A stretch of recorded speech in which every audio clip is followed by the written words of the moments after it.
Bonjour, Bonjour.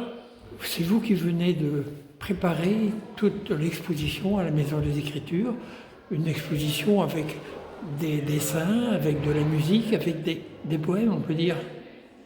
Exactement. Vous avez tout préparé et c'est participé avec qui alors? En fait, c'est une conception à trois. Ça a commencé donc avec les textes que j'ai écrits et que je dis. Et ensuite, il y a eu la musique avec. Et donc la conception de l'exposition s'est construite entre Louise et les graphistes aussi, Estelle et Maroussia, qu'on connaît sous le nom des Claudie. Et donc c'est la conception de l'exposition s'est faite comme ça. Et donc on a installé l'exposition la semaine dernière. C'était un travail important quand même. Oui, ce qui nous a pris le plus de temps, ça a été de composer la musique avec les textes pour une première étape. Et ensuite, Louise, de son côté, elle, je sais pas combien d'heures elle a passé à faire les illustrations, mais beaucoup.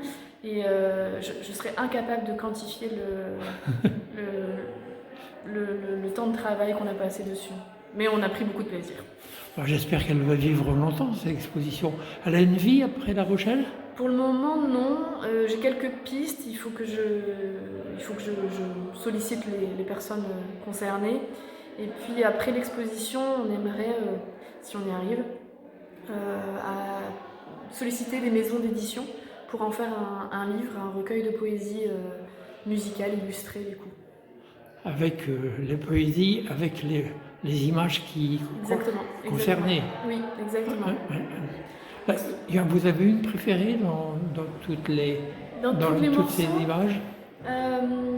Je pense moi c'est la fumeur, la fumée. Ouais, c'est vrai qu'elle est très jolie. Nettement. Ouais, livre fumeur, c'est vrai qu'elle est très jolie. Moi, je pense que j'ai un affect particulier pour Desplis. Donc c'est le portrait de la vieille dame. Je pense que c'est mon préféré. Ouais. Vous êtes toute jeune pourtant. Oui, mais je trouve que dans notre société, la vieillesse, elle est considérée presque comme une maladie, alors qu'elle fait partie de la vie. Et en fait, je trouve que c'est beau, les rides, c'est beau, les plis, ça raconte. Et je pense souvent à ma mamie. Et c'est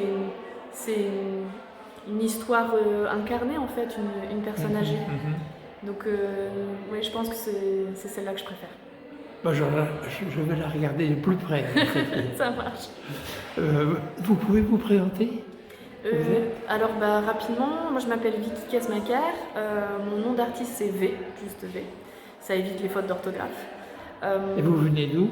Alors à la base je viens de Bruxelles, mais j'habite maintenant à La Rochelle depuis 3 ans et demi. Vous n'avez pas l'accent?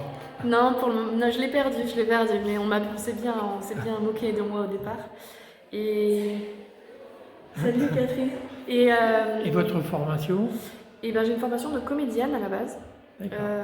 J'ai fait un master de gestion de projet culturel aussi, mais ma base c'est comédienne et c'est pour ça que j'expliquais que j'étais diseuse, parce que je me considère pas comme slameuse. Pour moi, je raconte des histoires dans mes textes. D'accord. Voilà. Merci beaucoup. Merci beaucoup à vous.